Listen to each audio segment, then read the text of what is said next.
You had questions, I might have answers. Let's talk some Chiefs, guys.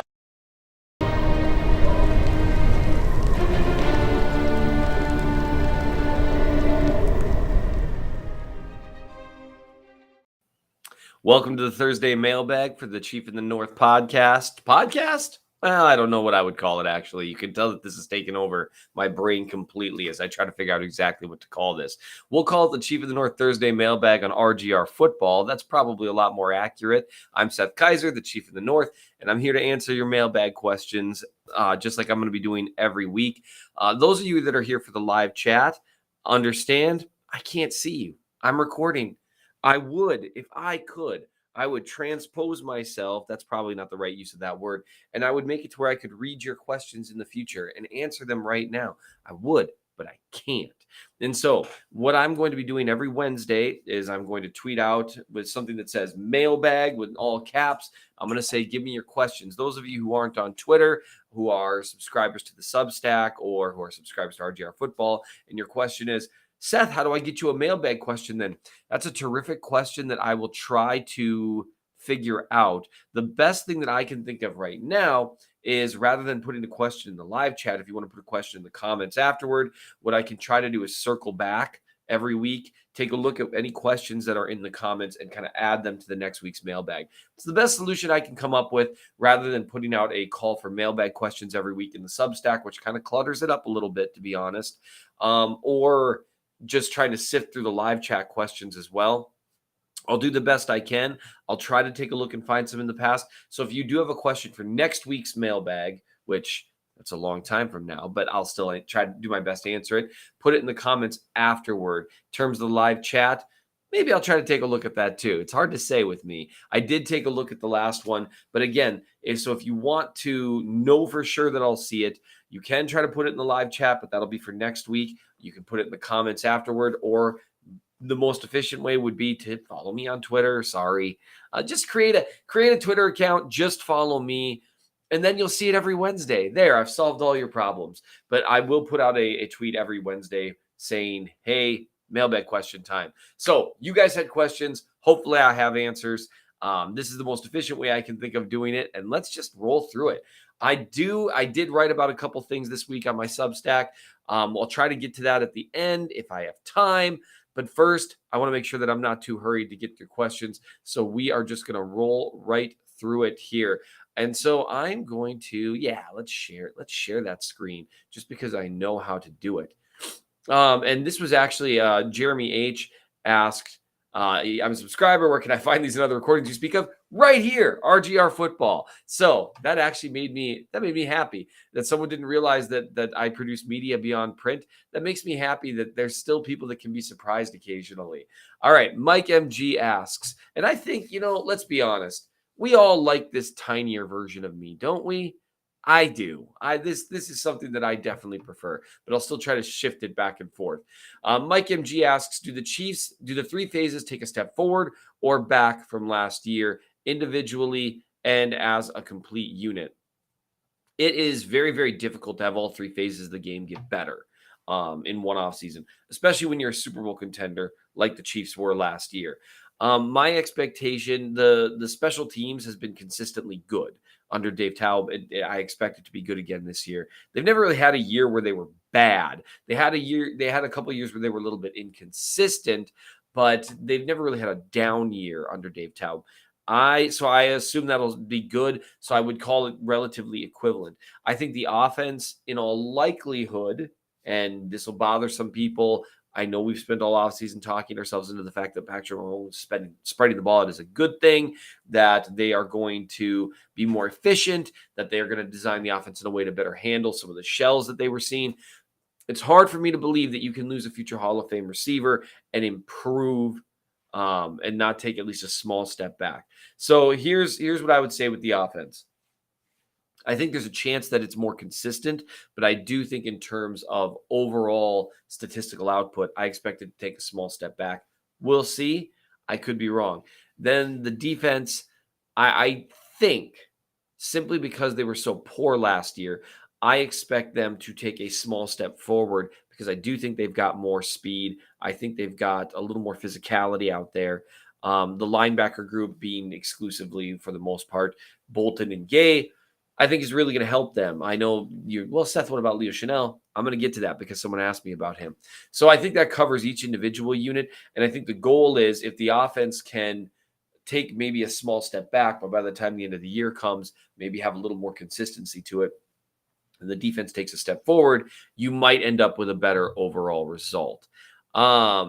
JHWK says, do you expect the first team offense to score a TD every drive this year and convert every third down? Absolutely, don't you? Come on. So far, obviously, that's the pace that they're on. A better way of framing that question is what we're seeing in preseason a good indicator of what we're going to see from the offense as a whole?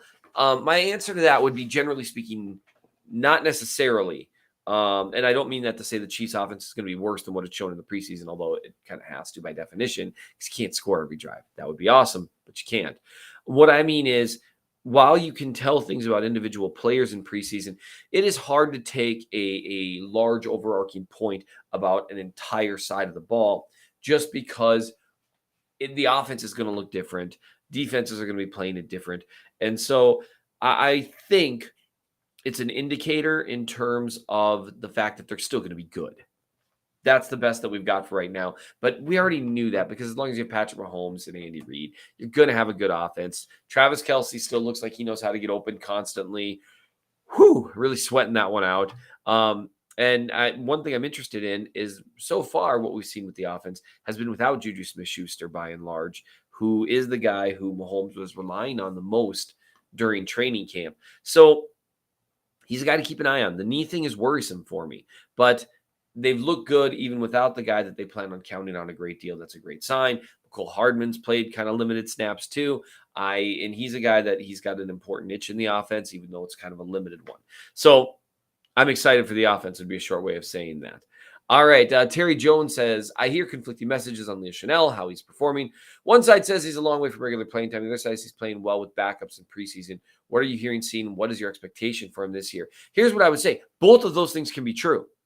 He can be playing well with the backups while still having a long way from regular playing time. And that's a really frustrating answer, kind of a both and type thing. So I plan on writing about him after tonight's game. And I plan on maybe taking a look at all three preseason games. He might be kind of a little bit of a bigger project, just to kind of see where he's at. Based on the limited snaps of his that I've really looked at, he looks explosive downhill towards the ball. That doesn't surprise any of us. He looks like he's strong in run fits. Doesn't surprise any of us. He's blown up the line of scrimmage once or twice. Doesn't surprise any of us.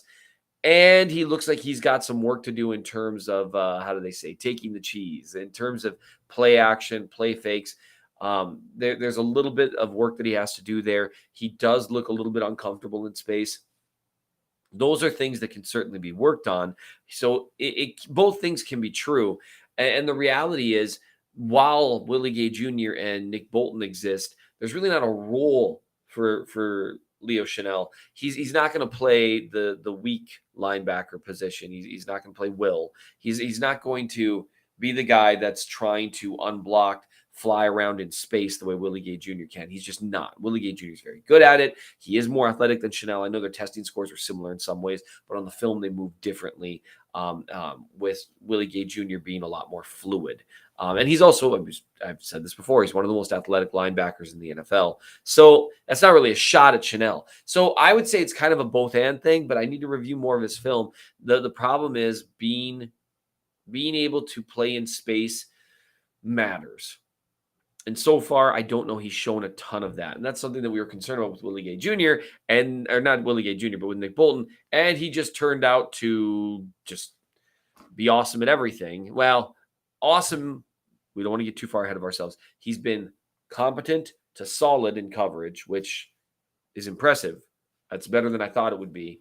And he's been an excellent run defender. And he just seems to just keep trending up, that guy. It's ridiculous. All right.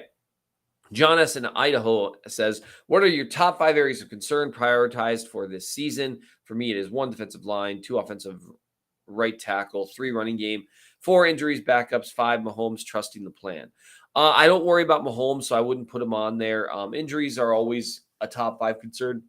I don't know if I'm necessarily going to like rate it, 1 through 5, I would say defensive line is right up there. Youth in the secondary is right up there. That's one that John didn't have that is absolutely a concern for me. Man, I miss doing that. The taking a drink while I just let the silence hang in the air. Except now you can watch me take a drink, I guess. So there you go. Defensive line is definitely a concern for me. Offensive right tackle, I'm not that worried about. Andrew Wiley has played adequately there before. I think he'll do it again.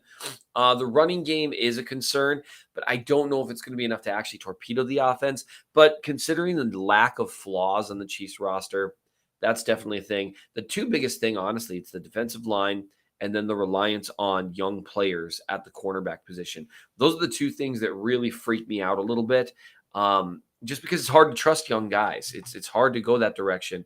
It's genuinely hard for rookie corners to be consistent their first year. So, all right, let's see. We got generic KC sports fan, great name, asks, did Karlaftis show the same bend in preseason game 2 as game 1? Yes, he did. It didn't pop out on any individual snap, but he still looked more bendy, flexible, however you want to frame it, in week 2 as he did in week 1. I'm impressed by Karlaftis so far. He looks like he's going to be hard to keep off the field. That's awesome news for the Chiefs. Brett Tavo, man, Brett Tavo. I bet it's Tavo. Anyway, Brett.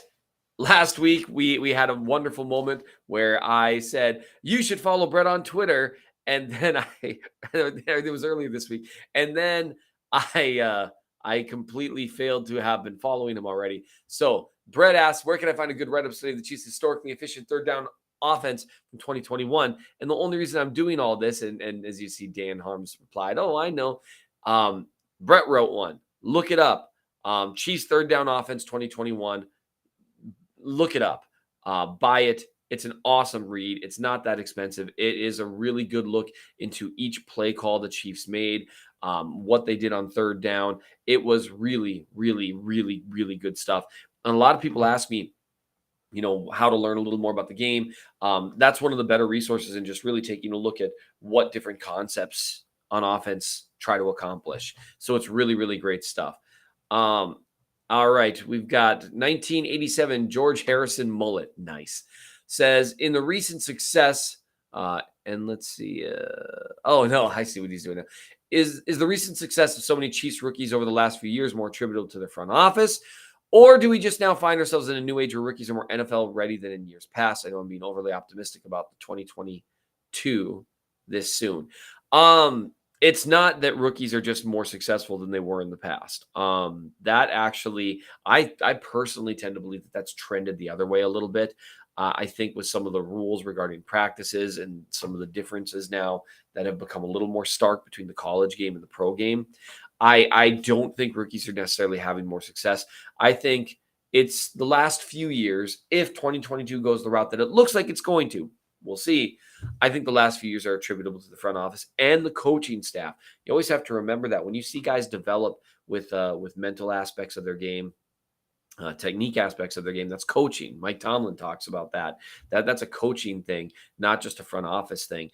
And it's worth noting we're not that many drafts removed. I mean, we kind of are to an extent. It's been a few years now from an utterly abysmal draft where they traded up to get Breland Speaks. So the front office seems to have learned from some of its mistakes.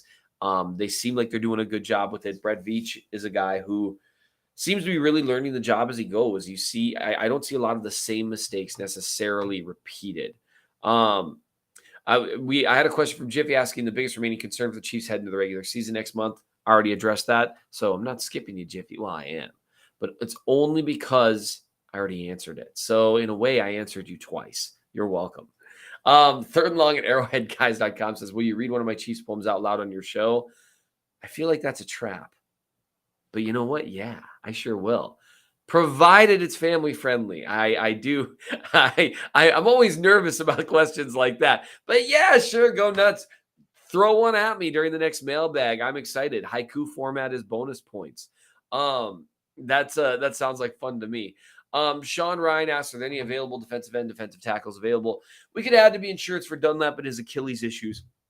Yes, but there's not any sure things out there right now in the market. Like that's just kind of the nature of the beast at this point in the year. Um, there's just not a lot on the table here. And I'm trying to remember. I mean, so really, whenever I get a question like this, there really is not. There's just not a lot of there's just not a lot of talent that stays available for this long at this point in the season without some really, really serious red flags. Because otherwise, someone would have signed them already, right? And so, I mean, so Carlos Dunlap was one of those players who it's like, oh, wow, he's available. That's great. He's a surprisingly competent guy who's available. And so the guys you have left, you have question marks on all of them. You know, Jason Pierre-Paul didn't play that well last year. Then he's might be one of the top names on the market. Larry Agunjabi, I'm butchering his name. I believe he failed a physical. Sheldon Richardson, he played competently enough last year, so that's kind of goofy that he's still on the market. But you really just don't have a lot of guys out there that are guys that moved the needle last year. So in theory, sure, there's guys, but all of them are going to come with question marks, whether that's injury or competency of play last year. So Dunlap was really kind of the last of the group, in my opinion. So hopefully his Achilles, the short answer is, holds up, or Karlaftis comes on strong, and Frank Clark does too. All right, let's keep it moving. SoCal 186. There's a lot of people that want to have SoCal as their Twitter name, apparently. With Gore on IR and Rojo not playing, does that open the door to Ely or Fleet Davis to make the 53, which is in better shape to make the practice squad? I think Ely's in better shape to make the practice squad. I don't think Fleet Davis will make it. I don't think either of them will make the 53. I would be surprised if the Chiefs kept that, if they kept more than 3 running backs on the active roster. That would just surprise me. Kyle asks, do we feel comfortable enough with the pass rush now to believe it's good enough to win a Super Bowl? If so, does that mean our biggest weakness is running the ball? If that's the case, are we even supposed to be worried? Because running backs don't matter. Running backs, in terms of there's a lot of decent ones. They don't move the needle as much, don't matter as much. The running game does matter, though. So that is a bit worrisome that the Chiefs aren't running the ball particularly well. They're still going to have a really good offense, but situationally, that can really hurt you. So the running game is still worth worrying about. And I would say the pass rush, now to believe it's good enough to win a Super Bowl. I mean, the Chiefs are good enough to win the Super Bowl because of other reasons. You don't need a tremendous pass rush to win the Super Bowl. You need one that can at least make something happen occasionally. And Chris Jones has shown he can take over small portions of games, which is enough to win a Super Bowl. By the way, as we're going, I can hear my allergies more and more starting to take over, which is hilarious. So I'm still worried. I mean, 1 or 2 decent preseason performances and inconsistent ones at that isn't enough to completely allay my fears about the pass rush. So that's still definitely a big concern. Jesse Martinez says, hey, Seth, love your work. Hey, thanks, Jesse. I was thinking, if you take 15 out of Kansas City, place him with, say, a Ryan Tannehill or any other average or above average quarterback, how far does this team go? About as far as you saw it go with Alex Smith. He's an above average quarterback, but there's a ceiling on that. If you catch lightning in a bottle, you can contend for a Super Bowl. Otherwise, you will be contending, not necessarily in the playoffs every year. That's just kind of how that goes. That's the difference that a guy like Patrick Mahomes make. All right. Dad Bod T asks, say the Chiefs win the Super Bowl this year, how much longer does Andy Reid keep coaching? Does he stay with Mahomes until the end? I don't think he stays with Mahomes until the end, no, because I think in this new era of players playing, until they're 35, 36, 37, 38, 39, 40. I mean, I just don't think, I don't think Andy Reid has 15 years left in terms of his coaching time. He is already well into his 60s. That would be a surprise to me. I don't think whether he wins a Super Bowl this year necessarily is going to affect whether or not he sticks around. I think for Andy Reid, as long as he's physically healthy enough to coach, he'll coach. He loves it. It really defines him in a lot of ways. He loves to teach. He loves coaching. So I think it's really a matter of, as long as his health holds up, I think that's what he's going to want to keep doing. He genuinely loves it. The couch of couches at the Great Couch. That's hilarious. How many touchdowns is realistic for Jody Fortson this year? All the touchdowns. That's how many. Goodness gracious, what kind of question is that? On a more serious note, if he stays healthy, realistically, somewhere between 6 to 10. And 10 is a lot of touchdowns, but they seem to really trust him in the red zone. And touchdowns are about opportunity as much as anything else. And it looks like he's going to get the opportunity if he stays healthy. So I really do think 6 to 10 is well on the table because he is a guy that Mahomes will actively look for in the red zone. One thing that was interesting, the play before the touchdown, Mahomes was actually looking for Fortson in the middle of the field before he had to scramble right. And so he definitely is looking for him in the red zone. All right, we've got time to roll through a few more here. I'm going to try to get through them all. Any concern with the latest injury news, i.e., Blake Bell, I assume is what you meant to put there. A little bit. He's the only real inline blocker at tight end. However, it doesn't move the needle all that much. They don't really ask inline blocking much from their tight ends. And so, it gets talked about a lot, but it's not really that important to their offense. They really utilize them a lot more in kind of that H-back type role. They utilize them more in space and move and with movement. Also, when they do ask guys to be inline blocking tight ends, they often line them up next to each other and are utilizing double teams. So I think they're going to be okay. It's definitely a little bit of a bummer because I do think he had a little role there, but I think it also forces them to put better receivers on the field. Taco Salazar asked, should the Chiefs bring Rock and Roll Part 2 for their TD song? I'm in favor of anything that's fun. I personally, so sure, why not? I'm not even sure I know that song, which is very on brand for me.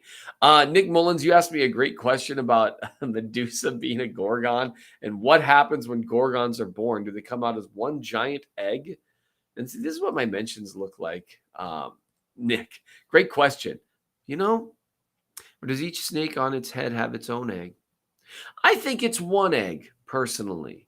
But you know what? That's something we should probably consult our Greek mythology experts on. But I think it's one egg. Medusa, otherwise that would be complicated. Would they just be like the one egg, like covering someone's head? That wouldn't make any sense. So Dylan Dawson asks, do you realistically think the defense can be top 15 this year? I think by the end of the season, they can be a top 15 defense. I don't know if statistically they're going to be a defense that is top 15 all season. I think they can realistically be an average to adequate defense by the end of the year. And that's when it's really, really going to count. Part of the reason I think that is, it actually slides right in this next question. Just a Chiefs fan asked, is Thornhill really looking like his old self? He promised an all-pro season. Do you think he can deliver? An all-pro season would be really tough. There's a lot of great safeties in the league. And being an all-pro is as much about name recognition. Well, it's less so than the Pro Bowl. But it does matter who you are. Generally speaking, those awards might come out a year late, even the all-pro, because media is not immune to such things. One thing I will say is when I look at him on the field, he is moving around really comfortably. He looks fast. And so I'm not seeing any difference between what he looks like now and what he looks like pre-injury. So that's a really, really good thing. I'm excited for him. And he's part of why I think he can be a good stabilizing presence, help the defense overall. An all-pro season would be a really, really tall task. I think even at his best, he would have to be incredibly dominant to get the nod over guys that are already established. I think, anything can happen, but I think even if he plays at an all-pro level, it'd be tough to get that all-pro nod. Scott Lawrence asked, does Deion Bush make the 53? I feel like he's had a good preseason, but no one's talking about him. I agree. He's actually a guy that I was thinking about in terms of guys that I've seen around the ball a little bit, guys that I've seen play really physical. I think he's got a chance at making the 53. I assume he's willing to do special teams. He's a veteran. He understands. He probably understands how to make a roster in the NFL. He's a guy that started plenty of games. He seems like a good fourth safety to have on the roster. And so that's my assumption, the direction they go with him. I think, between him and Brian Cook, they'll kind of figure out who the third safety is going to be. If Cook is ready, it'll be Cook. I did notice he got some reps with the starters this last week, so I think it's probably going to be Cook getting the nod. But Bush is a guy as your fourth safety. Sign me up. That's great news to have him as that. Kings Sangre asks, how can this run game give us confidence without adding additional running back? Better yet, can it become a top 12 run game? In terms of efficiency, it can, but the running backs do need to show more. So what can give us confidence? A larger sample size and them continuing to run the ball between the tackles as opposed to trying to put a square peg in a round hole in terms of their skill sets. So that would be the big thing, continuing to run the ball between the tackles the majority of the time, and seeing a little bit more improvement from Isaiah Pacheco in terms of his vision, if they're asking to run to the edge, run some stretches, that kind of stuff. I do think McKinnon getting more snaps would be helpful to an extent over Pacheco, who has shown some vision issues. And I think Clyde showing that the stuff that we've seen from him previously between the tackles is what we're going to see this year. We just got a couple more left. We've got Twender Fantasy Football Bro, I assume. Project the backfield 1 year from now. Does CEH re-sign? You got to remember, Clyde has another year left on his contract after this year, and then he's got the fifth-year option. I don't think he'll get the fifth-year option. So Clyde will very likely still be here. Will Pacheco still be a thing? I think he'll still be on the roster. I don't know if he'll necessarily be the guy. Will we see 3 or 4 new faces without Gore, McKinnon, Clyde, and Pacheco? I'm guessing we will see Clyde and Pacheco still here, and they may draft another guy in later rounds. That would be my guess if I were a betting man. Which the fact that that you might feel kind of about that kind of says something about where they're at in terms of what they've shown. I also got a question asking, when you as a pastor are reading the Bible for a sermon, what is the best resource for the Greek and Hebrew? Google is your friend, and Bible Hub gives you an entire list of various concordances you can use. You're welcome. For really good online concordances, you got to pay. But Bible Hub is your friend. See, I love that I get these kind of questions, and Ryan's going to be like, seriously, Seth? And I'm going to say, absolutely. You asked it in the mailbag. That's how you know I'll answer almost any question that you have. In the meantime, as we move on with Chief stuff, I appreciate your mailbag questions again. Look every Wednesday. I'll tweet something out probably in the morning, maybe around midday. It'll say mailbag in all caps. Reply to that with mailbag questions. Otherwise, if you want to try to put mailbag questions in the comments here afterward, the live stream chat usually has a few too many things to really scroll through all of that. But the comments afterward would be a great place to put it. And you just put, mailbag in front of it, and I'll try to get to it next week. It'll give me something to look at. That, as you could tell, as I go back from screen to screen here, I need something to look at, because otherwise I'm just like, so do that. Make sure you subscribe. Make sure you do all the things you're supposed to do with YouTube videos, because it genuinely helps. You can check out my Substack, the Chief of the North newsletter. I did write about the run game not working, and that's something that I am a bit concerned about. That's something you guys had a lot of questions about. I actually broke down in depth this play that really made the rounds on Chiefs social media, because people were debating whether or not Isaiah Pacheco made a bad decision or was just following his insert here. I'm of the opinion that really he's not supposed to follow the insert here, that he's actually supposed to follow this combo block right here and make a decision based on how this whole thing plays out, whether or not he goes into the A gap or the B gap here. But that you can read more about that, the Chief of the North newsletter. You also, if you're interested, you can read about the quarterback charting methodology, the things that we're looking at for Patrick Mahomes, and that one's unlocked for everyone to read. And then you can do fun things like looking at Patrick Mahomes starting to throw the ball to Kelsey before he's even turned. So those are things that you can look for here. We'll be back to talk about Thursday's game on Monday. We'll be back here on Thursday, and we're just going to keep having fun because, guys, it's a great week to be a Chiefs fan. Thank you for your questions.